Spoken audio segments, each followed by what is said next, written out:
Hello, everybody, and welcome to another episode of the podcast. I have with me another very special guest named Angela Legh. How are you, Angela? I am so well, thank you. And how are you this morning? I'm good. It's not morning, but Oh, that's yeah, right. it's almost evening outside, but this is a dusk, shall we say? Yes. Mhm. Um, so you've piqued my interest when I talk with you. I didn't expect to hear what I was about to hear, and that got me all excited. Uh, and so, can you tell me what you do exactly? I can. So I write children's fairy tales, and there is a purpose behind the fairy tales in that I'm trying to teach children emotional resilience and um, self-trust Mm, through the stories, through the characters. And the reason I do that is because I could have used it growing up. yes, they And all. yeah,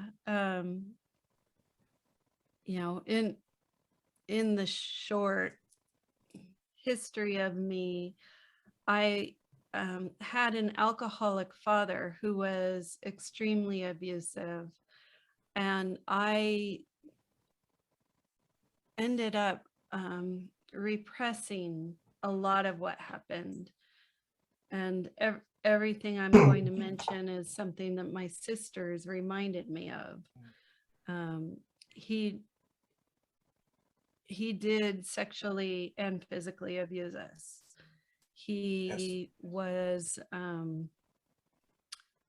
his rage was really palpable, and he was in the business of terrorizing his children and making his children feel as unworthy as he felt. And so there were a lot of things said to us and done to us. And the big thing that I learned growing up was that what other people did to me made me a victim. And so I basically grew up being a victim. As an adult, there was a wildfire in California that destroyed my home, but it was an extreme wake-up call for me because I had married a man who emotionally abused me.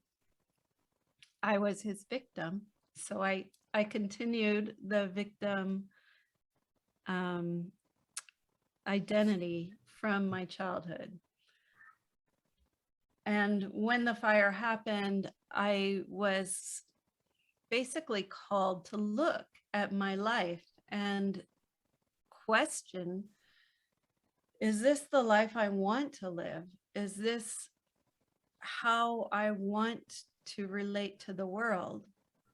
Is this who I want to be? And it took some time. I think it took 8 months for me to work through all the thoughts that were, because there were a lot of victim thoughts. I lost everything. And, a fire did that to me. But what I know now is the fire was a wake-up call. It removed all the things in life that would keep me stuck. My house, my book club, my, everything that would keep me in the same circumstances was removed by the fire. And I was forced to rebuild my life. So from that 0 point, I had the opportunity to build a life I wanted. And I left the marriage. I traveled Europe for a while, and then I moved to England, where I started writing the fairy tales. I didn't sit down with the idea of teaching children emotional resilience and then start writing. I sat down and started writing, and maybe 4 months, 6 months into it, I realized, oh my gosh, I'm teaching kids all the things I learned about how to face feelings and how to be comfortable with feelings. All of that is being written into the story. Yeah. So what are some of the themes that you cover in your book? Because I know that there isn't, our emotions are informed by our environment, and not only ourselves and what we think and what we feel. So how does the culture and what you've been through, what you are studying, recovering or building a new identity for yourself, how does that influence your writing? There's a lot of uncertainty in picking up and moving across the world to a place where you don't know anyone. Yeah. Even though they did speak English, which is helpful.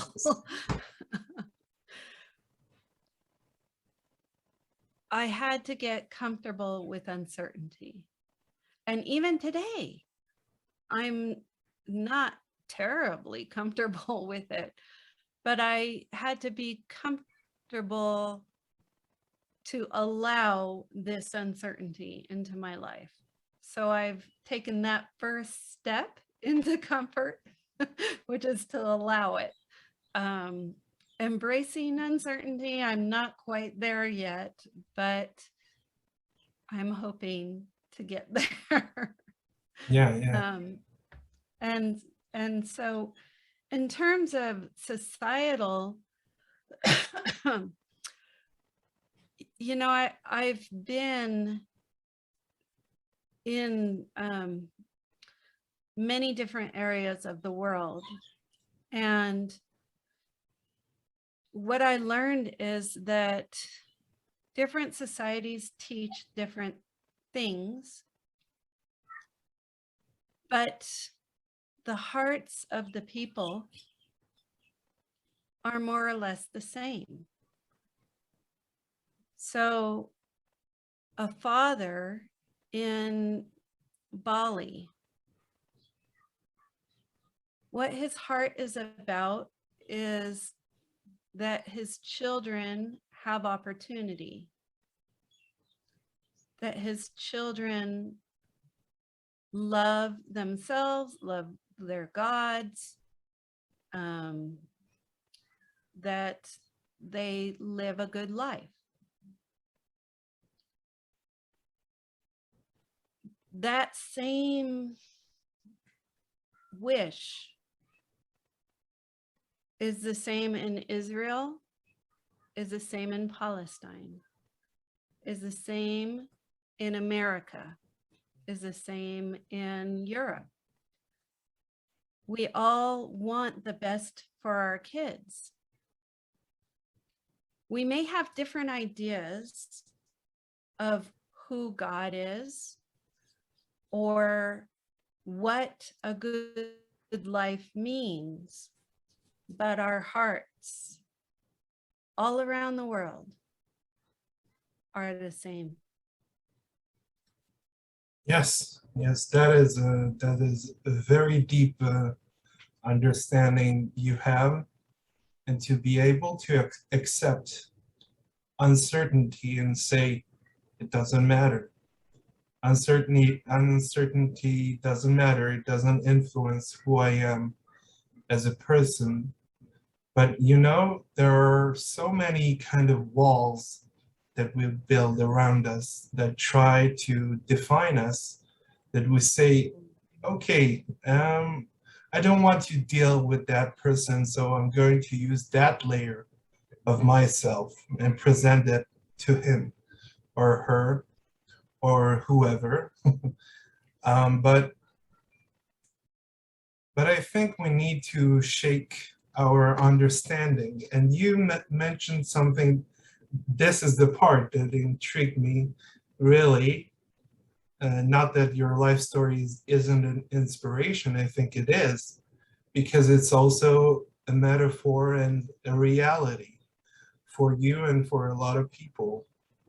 Um, the part that intrigued me is when you talk about trying to teach or to bestow those kind of sacred principles that hail from the Hermetic teachings.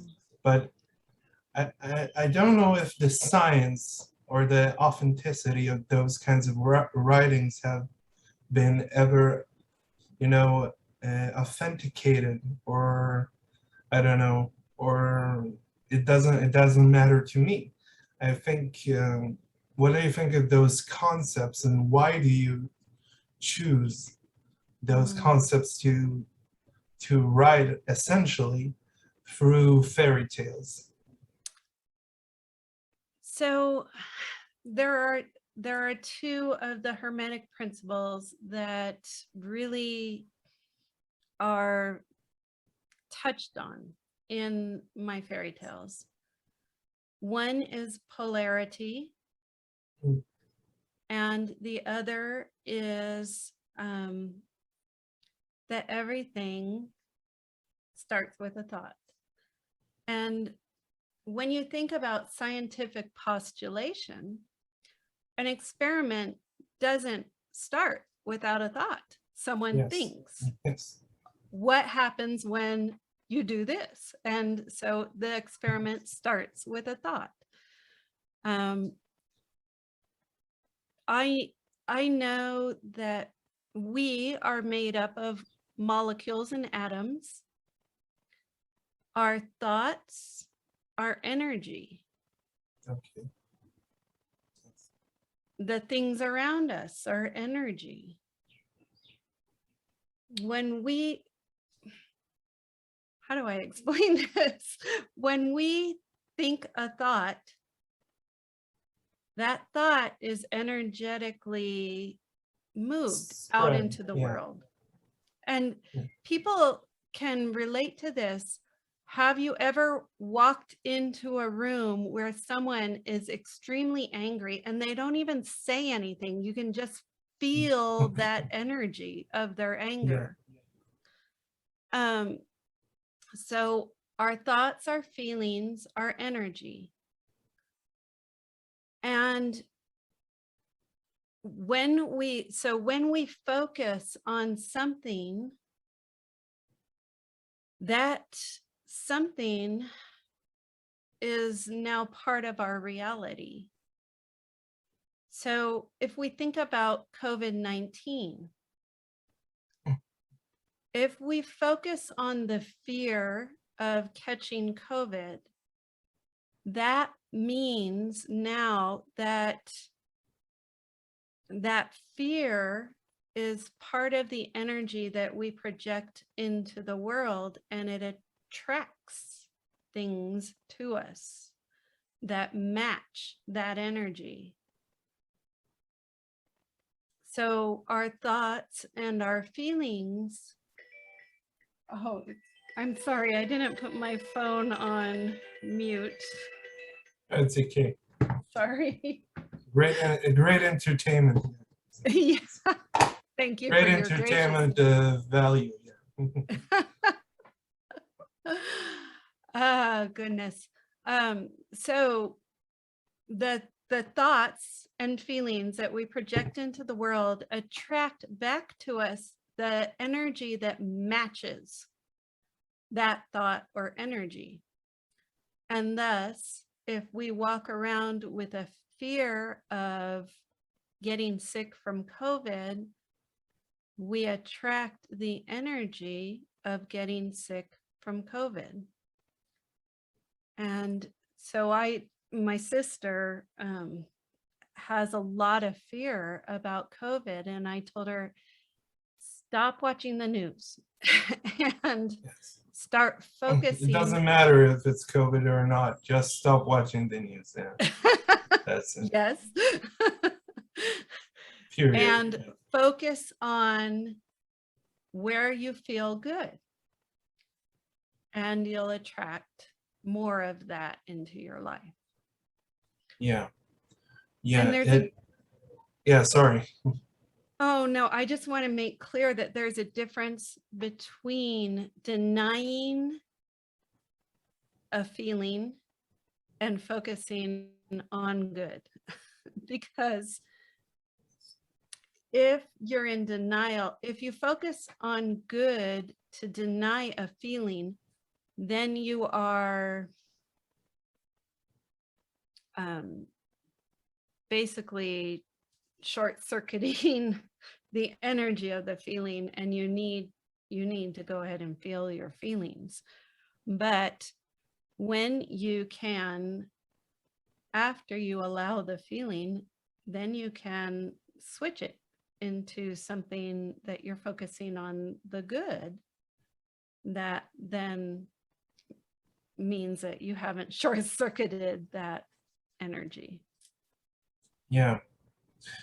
Being in connection with your emotions 100% of the time can be a little bit, I don't know, tasking. Yeah.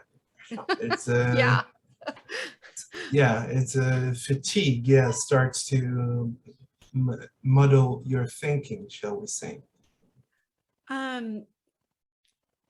So emotions are energy, and there's a cycle and a flow to them. When we, in fact, the scientific measurement of a feeling is that as long as we don't engage it and grab onto it with our mind, the feeling can last up to 90 seconds. So when we let it flow, it is fleeting. But when we grasp onto it and engage it, it stays.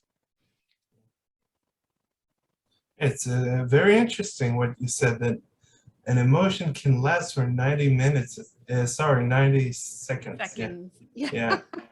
Yeah, my memory is also like a goldfish, so it's all right. Yeah.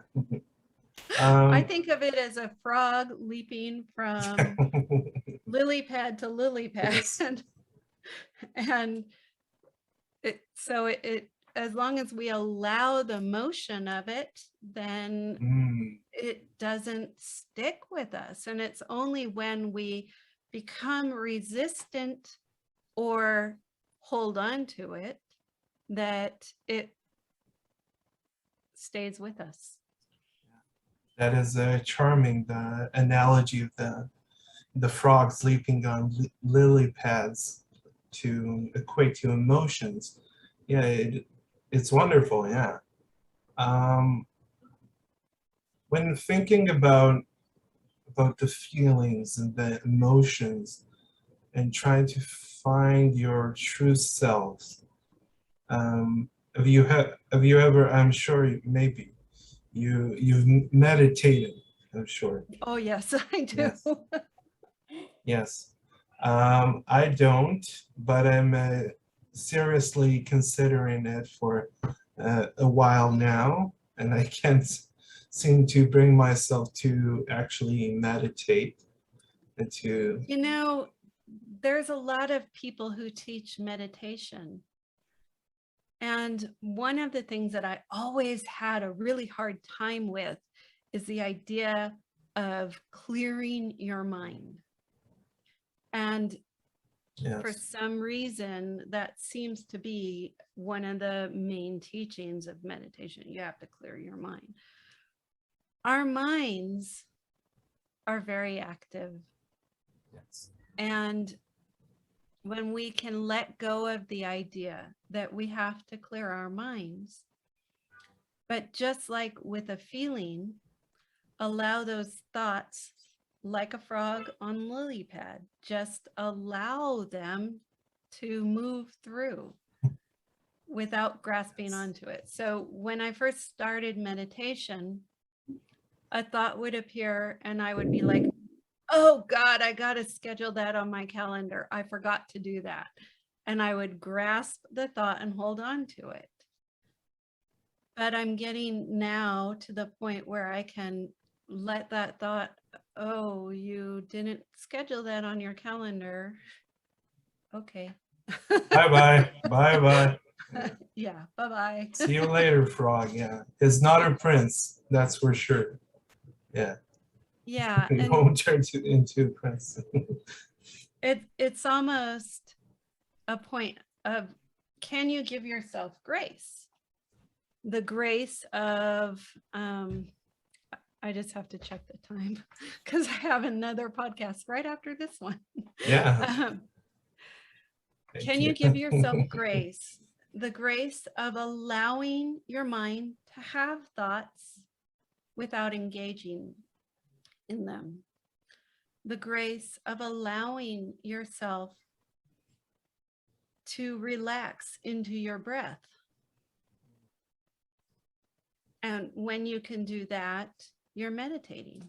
Whether it's you're listening to music, sitting outside in a forest, it doesn't have to be you lotus position on a couch with a clear mind.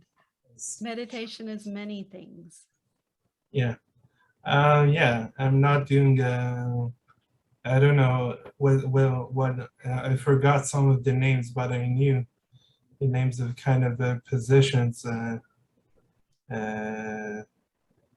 don't know, Vishwatana and stuff like this, and all the Yeah. different all the different types of meditations. You earlier talked about labels. Okay. And when we can let go of labels about ourselves, about our thoughts, about meditation, and we can just allow the energy of it to be, that's when we have freedom. Yeah. So I have so many things to think about after speaking with you.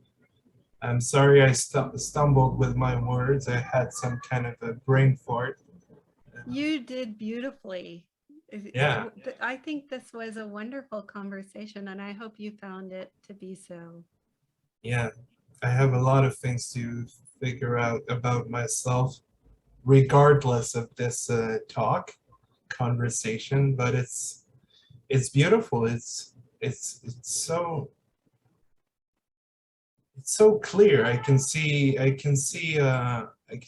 exactly what you're talking about, and I wanted that for myself ever since I was young. I had some kind of a, mythos, shall we say, when I was young, a kind of a mythical creature, or a Buddhist like Zen experience, that I used to go to a kind of a forest or woodland area where I live, and I used to go to meditate under a tree that grew from a rock, and I didn't understand how that happened. And I turned I sanctified the place, and I consecrated it.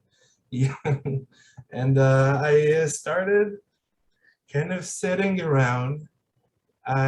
When I meditate, I never close my eyes. I look into the horizon, and then, because I have a very developed imagination, so I wipe out the landscape and the people and the buildings and everything. And I look into the distance, and I always liked looking up at the sky, looking at the clouds and that blue, and that would sweep me away to a land of imagination. Which is beautiful. Yeah. The idea that meditation has to be closed eyes.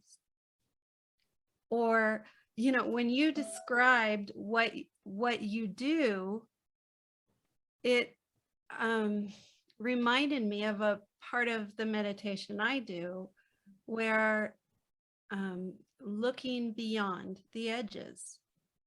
So you're looking at the great expanse of the sky, and it opens your heart to the expansiveness of the world or the universe.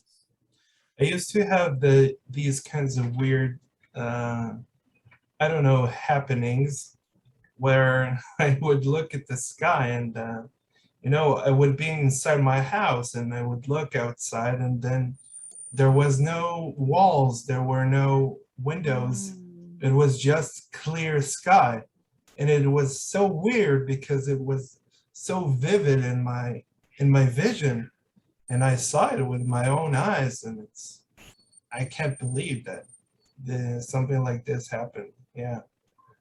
I don't know what it is. Well, we live in a world of duality, a world of polarity. And we're taught to believe what we see with our eyes. But I teach that love exists, and we all believe that love exists, but can you see it? Can you touch it? Can you taste it? It's an energy. We know love exists, but we don't believe that we can see beyond our walls. And clearly we can. Yeah. Thank you so much, Angela. This has been I hate to use that word, but I'll use it, the empowering kind of experience with you that I hope will last. And I think we have a lot of things to talk about further on in the future, if you're willing. Yeah. Oh, absolutely. Yeah, absolutely. Yeah. Thank you so much. Thank you. And thank you for watching. Bye.